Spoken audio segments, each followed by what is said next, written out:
and this is the part that I push for a lot of men that they really don't like, especially men that don't like Christianity, because they look at Christ and they see someone weak, beta, soft as a dog's ear. I've heard that one too.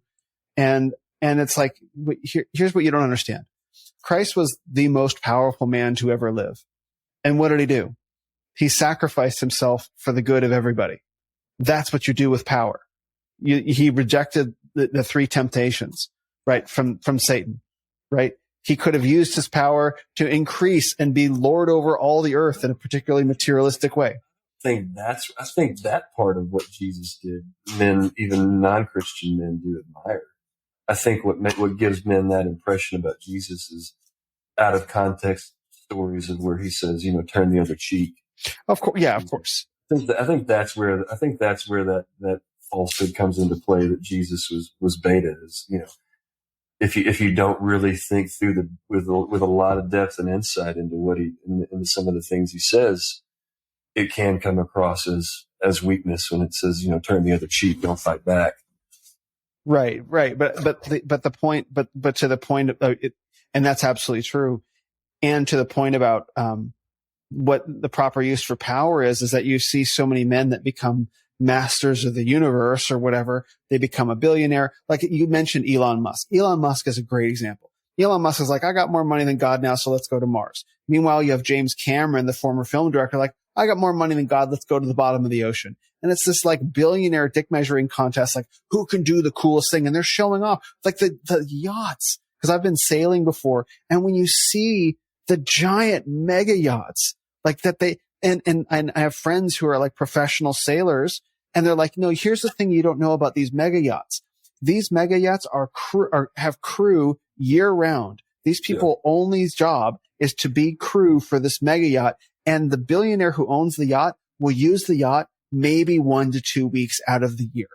Right. And the only time he ever uses it is to fly people in to do some big showy thing. Like, we're going to hang out on my yacht. And then he leaves. And it's like, and it's this total emptiness. And so what men don't recognize is when they achieve this power, that what is the proper use of power? The proper use of power is not the self-serving end. The proper use of power is self-sacrifice. And some men just can't get there. They cannot get there because they're not comfortable enough in themselves, right? That's the standard answer. Like, I think it's probably true, but they're not comfortable enough in themselves. Like, yeah, I will absolutely sacrifice myself if it means that, thousands of people will eat. But, again, the Bible has something to say about that too. It is easier for a camel to pass through the eye of a needle than for a rich man to get into heaven. Like, die and follow me is not something that rich men do. Right? No, I can run up the high score, bro. Yeah. Right? Well, and one thing I would add, that's that I've personally found to be challenging. You asked me what it was like when we started, being on Instagram or being public. I think I'm sure you can put a fancier word on it than what I'm saying. But the Elon Musk and James Cameron type of billionaires, they're the ones we know about. Right. Like there's a lot of billionaires. Here we go. There's a lot of billionaires that aren't doing that. We just don't know about it. Right. And so I think, well, there are people that are more than billionaires. Yeah. And so I think the challenge in the modern day, and one of the things that I struggle with, is like,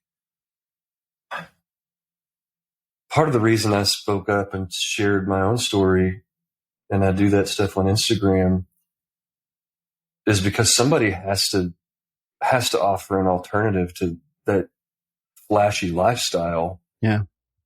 And the challenge is like, it's like anybody that who the best president would be of the United States? Somebody that didn't want to be. Like if somebody tried to give me the job of being president of the United States, I'd be like, hell no, I'm not equipped for that.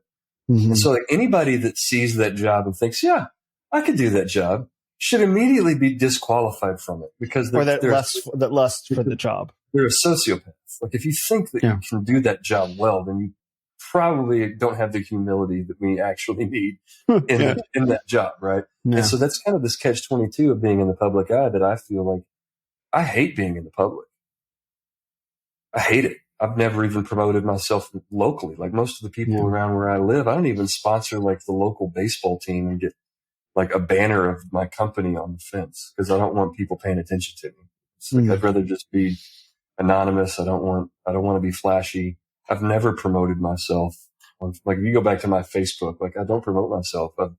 Most people didn't even know I owned my own business and had money until that we moved into the house that we live in now. And people come over and they're like, "Wow, your business must be doing pretty well." It's like, yeah, you know. But I think the problem is the only people promoting themselves are the ones that should be immediately disqualified from it because their egos are like, "Hey, look at me." You know, and that's kind of the challenging thing that I find with promoting myself. It's like I feel an obligation to be an alternative to what's out there right now. Because if not, if there's nothing else to glorify but the guy with the yacht, then a lot of young men that don't have a better target, if that's the only target they know to aim at, they're going to aim at. Whereas for me, I try to say, hey, here's the target I aimed at. Here's how I've lived my life. If this appeals to you, there's more to life than chasing money. Yeah. Help people, do something good with it, you know, and that's not going to appeal to everybody. There's going to be a lot of men that say, you know what? I like that version of manhood better than the one where it's yachts and Bugattis. There's a lot of men with values and morals that they want that, right? And so it's a weird spot to be in to promote yourself and offer that alternative without also feeling really strange because it's hard to promote yourself as like, you should listen to me while also being like, I don't even know what I'm doing. I'm totally making it up as I go along. Yeah. You know, it's strange, you know, but I think people that if we want to set a different standard than the rich guy with the yacht, then average dudes, average, humble, unassuming guys need to step up and say, hey, here's how I've lived my life. I'm a billionaire and I've given most of my money away. Yep. You know, but that's the problem is that there's, you know, the guy that founded Walmart, Sam Walton, you know, like Warren Buffett, great example. He's a billionaire. He doesn't flash it.